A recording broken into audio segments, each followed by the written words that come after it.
Assalamualaikum warahmatullahi wabarakatuh.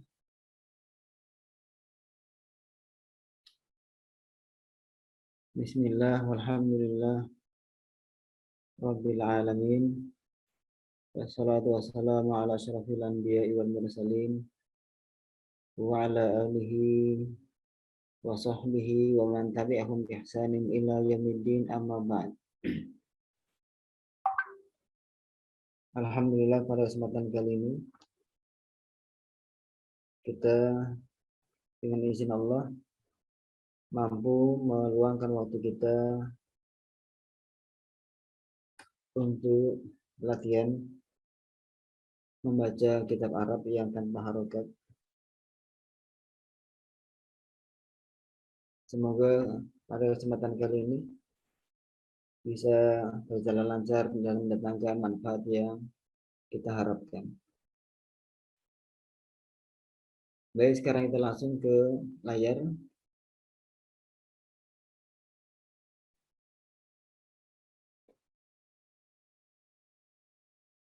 Qala al-muallifu wa kana min ra'yi Ibn al-Arabi al-Maliki an la yahlita at-talibu fi at-ta'limi baina ilmaini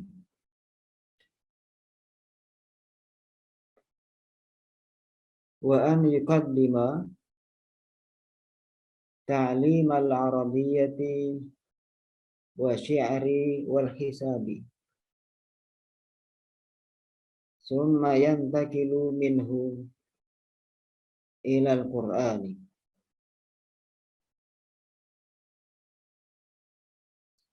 Lakin ta'aqqabahu Ibnu Khaldun bi anna al-awaida la tusa'idu ala hadha wa anna al-muqaddama huwa dirasatul Qur'anil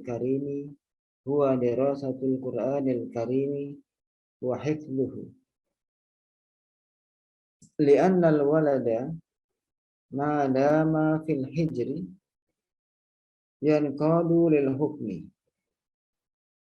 fa idza tajawaza al-bulugha sa'uba jabruhu.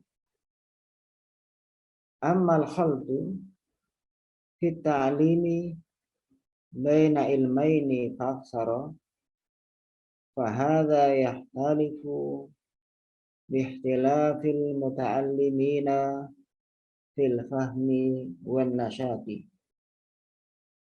Itu adalah bacaan yang akan kita jadikan latihan pada kesempatan kali ini. Sekarang kita lihat ke depan lagi, kita coba artikan perkata. Silakan dicatat mana yang perlu dicatat.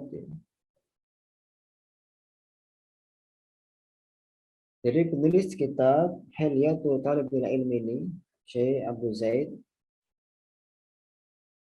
beliau meneruskan terkait dengan tata cara belajar dan tingkatannya. Beliau meneruskan wa kana, dan adalah min ra'yi, dari pandangan, dari pendapat Ibn al-Arabi al-Maliki an la yahlita at-talibu,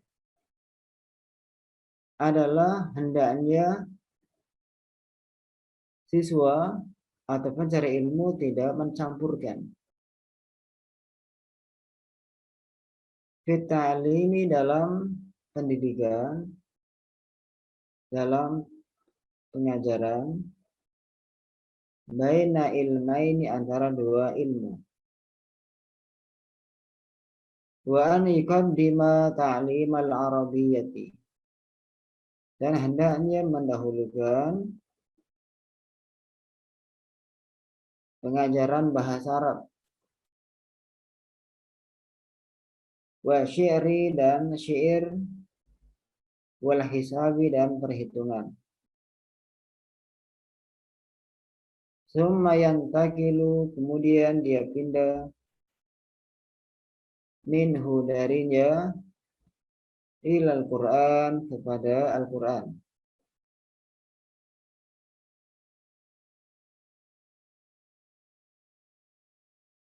Lakin akan tetapi ta'aqqabahu Ibnu Khaldun mengkritiknya di anna, bahwasannya al-awaida, kebiasaan-kebiasaan, la tusa'idu, tidaklah membantu, ala hadza, atas hal ini. Wa annal muqaddama, dan bahwasanya yang didahulukan, huwa, dia adalah dirasatul Qur'ani al-karimi, mempelajari Al-Quran yang mulia, wa hifdzuhu, dan menghafalnya. Li'annal walada, karena anak lelaki, madama, selama, fil hijri, dalam pangkuan, dalam pemeliharaan,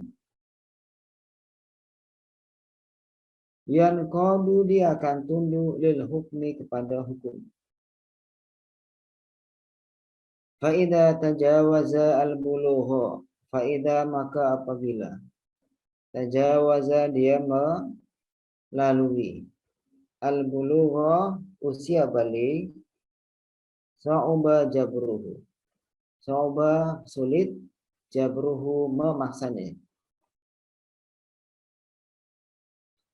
Ammal khaltu fi ta'limi, amma adapun al khaltu, mencampur adukan, fi ta'limi, dalam pendidikan, baina ilmaini fa aksaro, antara dua ilmu, fa aksaro, maka lebih daripada dua ilmu, maksudnya antara dua ilmu atau lebih, fa hadza, maka ini, yahtalifu, berbeda, bihtilafi, sesuai dengan perbedaan, al-muta'allimina, para pelajar, fil fahmi, dalam pemahaman, wan nasyati, dan kesemangatan. Ini adalah arti perkataannya. Sekarang kita lihat ke atas lagi. Kita akan mencoba mengartikan dengan terjemahan bebas, terjemah tafsiriyah. Sekaligus kita ambil faedah dari isinya.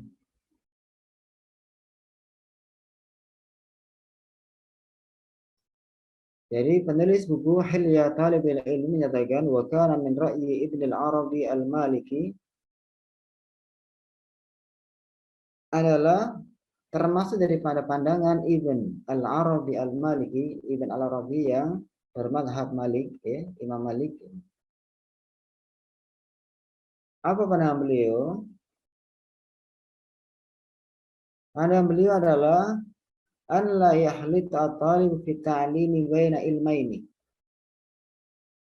Hendaknya seorang siswa jangan sampai mencampurkan, menggabungkan dalam dunia pendidikan antara dua ilmu. Jadi hendaknya menurut beliau kalau belajar satu-satu, jangan digabungkan. Berbeda dengan kenyataan yang ada. Tidak sedikit sekolah-sekolah yang diajarkan dengan ilmu yang sangat banyak. Sangat banyak. Sehingga apa? Seringnya tidak memunculkan seorang yang alim dengan satu bidang atau bahkan beberapa bidang. Ini menurut beliau. Kemudian wa an yuqaddima ta'limal arabiyyah wa syi'ri wal hisab. Dan hendaknya masih lanjutan daripada pandangan Ibn Al-Arabi, dan hendaknya seorang talib, seorang mencari ilmu itu mengedepankan, mendahulukan pengajaran bahasa Arab, syair dan hisab. Jadi ini yang didahulukan. Jadi yang didahulukan menurut pandangan beliau adalah mempelajari bahasa Arab, mempelajari syair, sastra, ya, dan ilmu perhitungan atau matematika. Summa yantaqilu minhu ilal Qur'ani. Kemudian dia pindah dari pembelajaran bahasa Arab, syair dan hisab, ya. Setelah selesai pindah ke Al-Qur'an. Ini menurut beliau. Jadi hendaknya bahasa Arab dahulu, syair, hisab, sudah ini semuanya baru pindah ke Al-Qur'an. Versi ya Ibn Al-Arabi Al-Maliki, di mana beliau adalah seorang mufassir, seorang ahli tafsir. Kemudian sekarang kita teruskan ke bawahnya, lakin ta'aqqabahu Ibnu Khaldun di anna al-awaid la tusa'idu ala hada. Akan tapi Ibnu Khaldun mengkritiknya. Apa alasannya? Bahwasannya kebiasaan-kebiasaan, ya, yang berlaku tidak membantu akan hal ini. Jadi untuk memfokuskan satu bidang atau dua bidang sangat sulit, ya, didapatkan. Apalagi di sekolah-sekolah di Indonesia. Masuk ke SD, masuk ke SMP, dan seterusnya, pelajarannya sangat banyak sekali.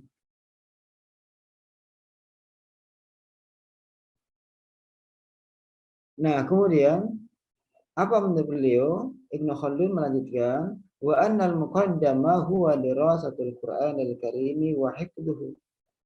Dan sesungguhnya yang didahulukan itu sebenarnya mempelajari Al-Quran yang mulia dan menghafalnya. Jadi menurut versi Ibnu Khaldun, ya, yang harus diutamakan apa? Justru kebalikan daripada pandangan Ibn Al-Arabi, yaitu Al-Quran dahulu. Al-Quran, ya, sudah Al-Quran baru yang lain. Jadi dahulukan dalam pelajari Al-Quran dan menghafalnya. Apa alasannya, ya? Alasannya li'anna al-walada ma dama fil hijr.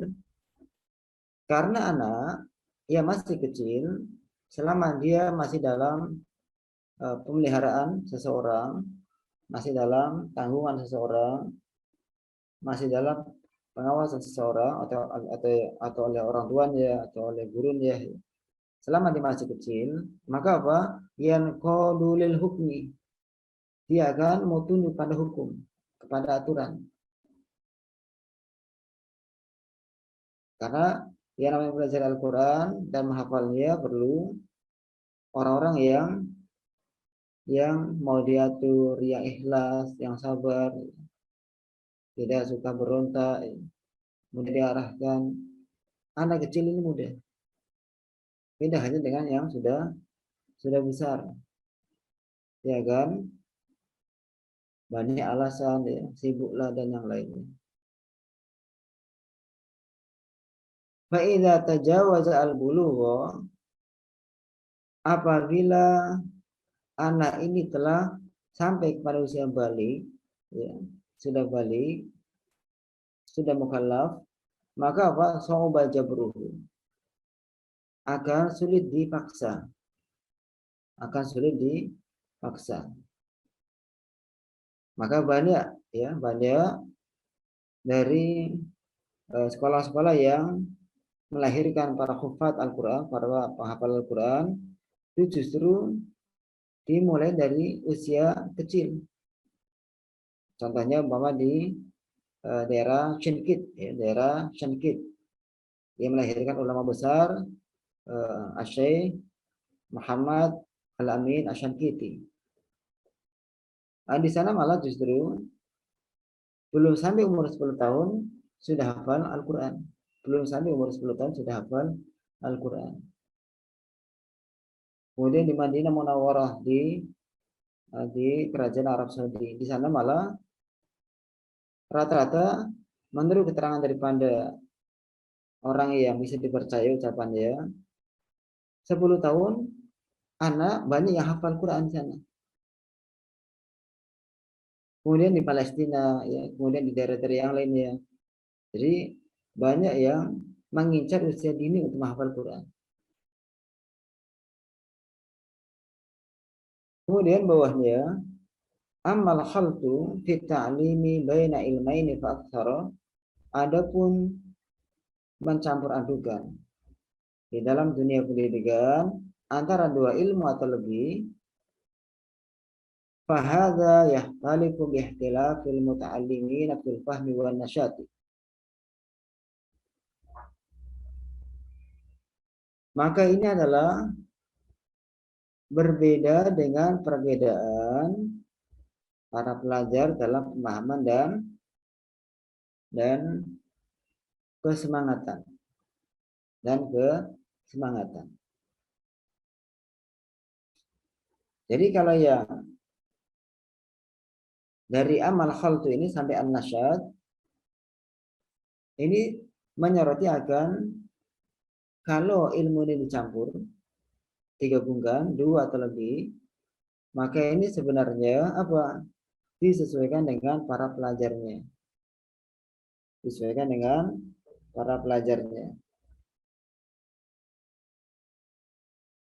Bisa jadi beberapa pelajar ini adalah tidak bisa, ya, dicampur, dia harus fokus ke satu materi. Kemudian pelajar yang lainnya bisa dicampur, melihat daripada IQ-nya, daripada kesabarannya, daripada kecepatan pemahamannya, kesemangatannya, dan seterusnya. Jadi beda-beda. Ya, itu adalah terkait dengan terjemah tafsir ya. Sekaligus ambil faedah sedikit dari bacaan yang sudah kita baca, semoga ada manfaatnya. Sekarang kita lihat ke faedah bahasa ya, faedah bahasa. Faedah bahasa di sini kita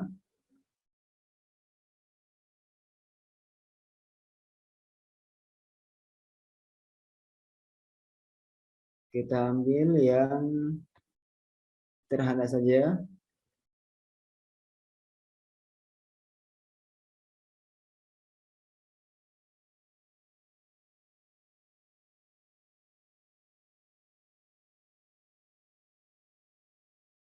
Kita lihat di sini. Bi annal awaida la tusa'idu ala hadha. Bi annal awaida la tusa'idu ala hadha. Kita ambil faedah daripada kalimat ini. Di sini ada anna, ada anna. Anna ini adalah dia punya fungsi menasabkan isim dan merofakkan khobar. Mana isimnya? Isimnya adalah al-awaida. Ini isim inna mansub dengan fathah karena dia jamu taksir. Mana khobarnya? Khobarnya di sini dalam bentuk khobar jumlah. Jadi khobarnya adalah bukan isim mufrad, tapi khobar jumlah. La tusa'idu ala hadha. Ini adalah khobarnya. Maka kita mengirobkan khobarnya, kita irobkan satu persatu. La apa, tusa'idu apa, ala hadha sudah selesai, baru wal jumlah al ismiyah wa al jumlah al fi'liyah. Al jumlah al fi'liyah min la tusa'idu ala hadha fi mahalli raf'in khabaru anna. Dan jumlah fi'liyah dari la tusa'idu ala hadha dalam kedudukan rafa sebagai khabar anna. Itu adalah yang bisa kami urai sedikit daripada kaidah bahasa. Selanjutnya kami buka sesi dan jawab. Kalau ada pertanyaan silakan disampaikan.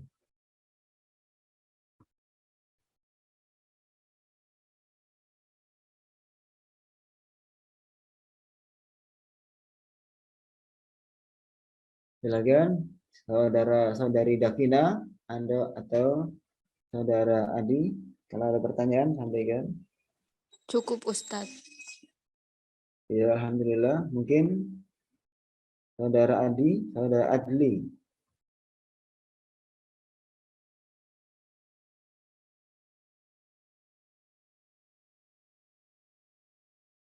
Ada saudara Adli yang mau didiskusikan, sampaikan. Ibunya Adlin, Ustadz. Hah? Ibunya Adli. Oh iya. Pakai kartu anak saya, Ustadz. Oh iya. Ya, silakan Ibu kalau ada masalah sampaikan. Pelan-pelan, Ustadz. Dipelajari dulu, disimak dulu dah, Ustadz.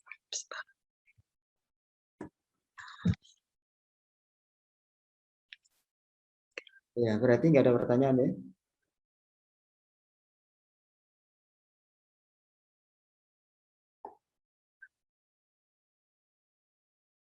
Pertanyaan terkait dengan isinya, dengan kaidah-kaidah bahasa yang ada dalamnya, dari sorofnya, nahwunya.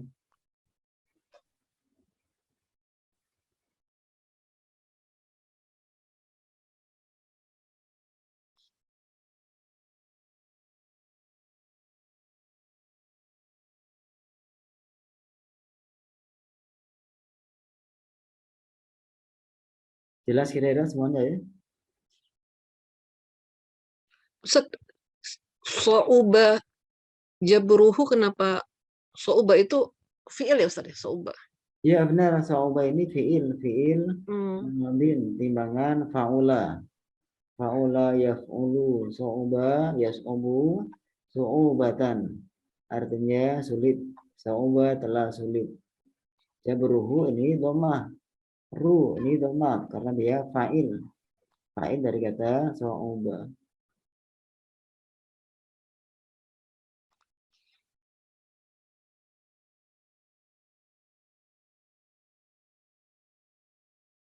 Jelas kira-kira saudari Ibu Adli? Alhamdulillah, wadih. Ya, ada lagi mungkin? Ustadz, hilya, polibi hilya artinya apa, Ustadz? Hilya artinya perhiasan. Hilyatun, perhiasan. Talibi, pencari. Atau orang yang mencari, orang yang menuntut al-ilmi, ilmu. Perhiasan bagi orang yang mau mencari ilmu.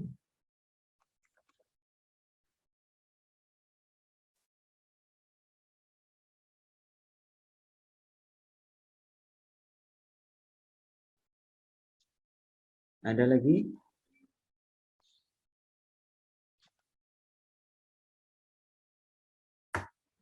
Oh, bukan murid ya, Ustadz? Tolibun ya, bukan tolibun itu ya?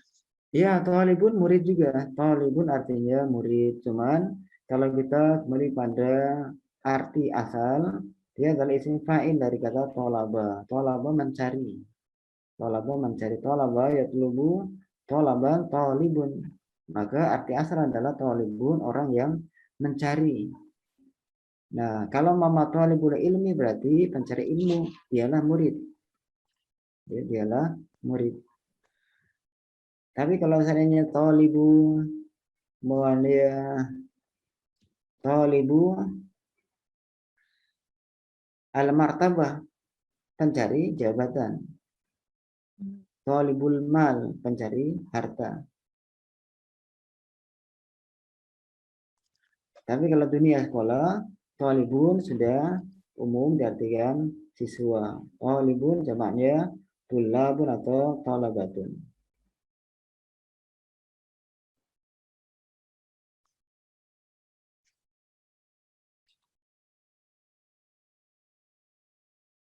Sehingga nanti kalau kita tahu arti asal, maka ketika kata talib disandarkan ke kata lain, selain ilmu kita nggak bingung.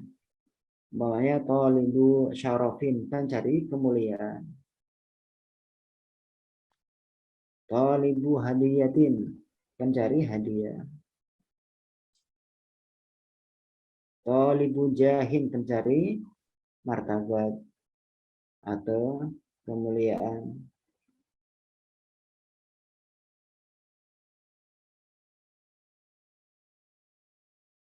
Jelas ya? Kalau ini Ustaz, Ibnu Arabi sama Ibnu Khaldun ketemu ya Ustaz ya? Hidupnya sejaman. Kalau masalah sejaman atau enggak zaman, sementara kami belum memeriksanya. Hanya untuk yang Ibn al-Arabi ini, dia terkenalnya seorang mufassir, terkenal. Tafsirnya banyaknya masalah fikih ya. Banyak masalah fikih, masalah ahkam, hukum-hukum. Dia terkenal masalah hukum-hukum Islam, ya, fikih. Untuk yang Ibn Khaldun terkenal dengan beliau ahli apa? Sosiologi. Ya, sosiologi, filosof juga ahli juga ya. Sejarah ya. Untuk keterangan sezaman antara dua nama ini, wallahu alam belum sempat diperiksa. Hanya jangan sampai keliru antara Ibnu al-Arabi dengan Ibn Arabi. Ini ada dua ya, dua nama bertolak belakang. Ibnu al-Arabi yang sekarang kita bahas pakai alif lam. Pakai alif lam. Kita lihat Ibn al-Arabi pakai alif lam sini. Ya, ini menunjukkan adalah orangnya bagus. Beliau Sunni ya. Beliau adalah mazhabnya Maliki. Fikihnya Maliki. Ya, beliau termasuk yang mufassir ya, termasuk ahli tafsir. Tapi kalau mendapatkan alif lam Ibn Arabi, maka dia adalah seorang sufi, bahkan ateis, penganut akidah wihdatu al-wujud. Wihdatu al-wujud, yang menyatakan bahwasannya orang adalah Tuhan, Tuhan adalah hamba, dan seterusnya.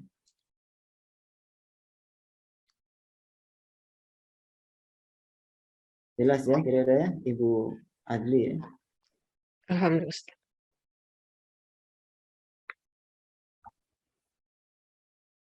Ada lagi mungkin sebagian? Kalau syair itu kan puisi Ustaz ya?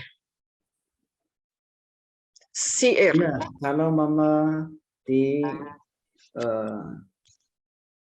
apa namanya, samakan dengan bahasa Indonesia, ya mirip dengan puisi. Mirip dengan puisi syair ya. Kalau hisab berarti matematika seperti itu. Hisab ilmu hitung ya. Ilmu hitung, matematika, masuk ke dalamnya juga ilmu falak ya, ilmu falak.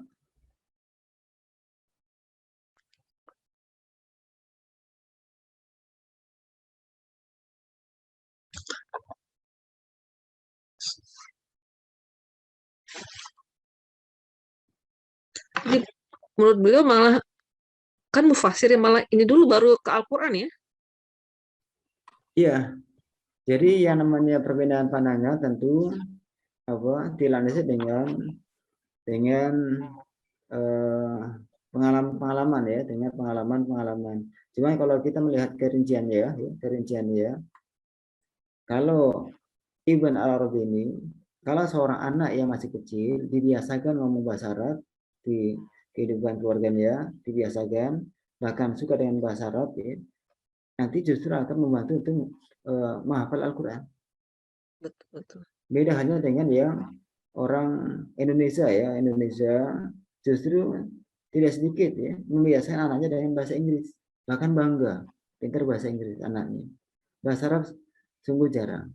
Maka sebenarnya orang Islam ini harus bangga dengan bahasa Arab. Orang yang paham bahasa Arab tentunya ketika menghafal Al-Quran bisa banyak membantu untuk mudah menghafal karena paham isinya. Beda hanya dengan orang yang paham bahasa Arab, ketika menghafal Al-Quran, maka dia akan hanya berpangku dengan hafalan, dengan ingatan. Kalau ingatan bisa menipu. Banyak ketika orang yang jadi imam dia namanya dengan ingatan, justru kadang terjadi membaca ayat yang berkaitan dengan orang mukmin, ujungnya malah masuk neraka. Karena ayat itu adalah beberapa ayat terkait dengan ahlul jannah, ayat yang di bawahnya adalah berkaitan dengan ahlun nar.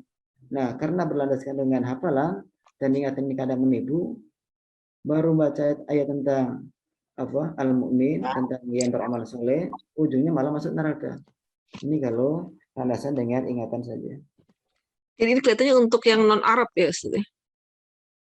Untuk nasihat Iya, untuk non Arab ya, iya non Arab ya. azam. Ya. Dan tidak menutup juga untuk yang Arab, karena Arab ini kalau kita lihat beberapa ini keterangan daripada kawan-kawan kita seperti kawan kita yang di Qatar ya, kemudian di Saudi, tidak sedikit yang malah tinggal di negeri Arab ngomongnya malah Inggris. Di Qatar, terutama di Qatar. Di Qatar ada, di sana itu justru Inggris yang banyak dipakai, Arab jarang.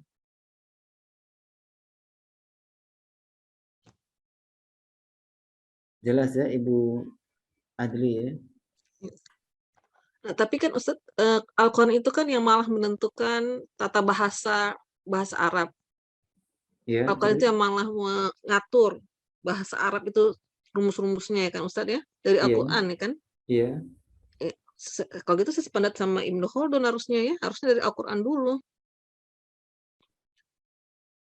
Iya, semuanya ada positif, ada Iya negatifnya, betul betul ada betul. kelebihan dan kekurangan. Sehingga seorang mukmin yang bagusnya ya menggunakan tariqatul jam'i, menggabungkan beberapa pendapat ya. Jadi sesuai dengan kondisi, apalagi kalau seandainya dikaitkan dengan secara luas lagi, maka tentu kalau kaidah ada yang menyatakan taqdimul wajib alal mustahab, ini lebih bagus lagi, mendahulukan yang wajib daripada yang sunnah. Artinya ketika seorang dia dihadapkan dengan kewajiban sholat, tentu sholat yang harus diajarkan. Ketika di lingkungannya banyak kesyirikan, tentunya syirik yang harus diwaspadai dan seterusnya. Nah, Ustadz kayak surat Al-Baqarah ayat 253 Ustadz. Ya, Itu bacanya tilkar rusulu. ya benar. Nah, kalau kita belajar bahasa Arab kan saya bingung, jadi harusnya bukan tilkar rusulu harusnya ini gitu kan. Rasanya kayak gitu. Padahal kan nggak pasti ada penjelasannya kan Ustadz. Iya benar. Penjelasannya apa Ustadz? Ya untuk yang jamak taksir, ya, jamak taksir lil akil. Jadi jamak taksir ya untuk yang berakal, ya, ar-rusul ya, kemudian al-malaikah ya, kemudian yang lain ya. Maka kalau fiilnya di awal atau kata yang menunjukkan pada jamak taksir ini apakah isim isyarah ya atau yang lain ya, itu bisa dengan menggunakan mufrad muannas. Tilkar rusul, boleh juga zalikar rusul. Boleh juga haulai. Haulai Zalik adalah jamak dari kata hadza. hadza. Ya, hadza haulai. Kalau zalika sama tilka, jamaknya Ulaika. adalah ulaika. Bisa juga ulaika rusul. Bisa juga ulaika ar-rusul, zalika ar-rusul, tilka ar-rusul.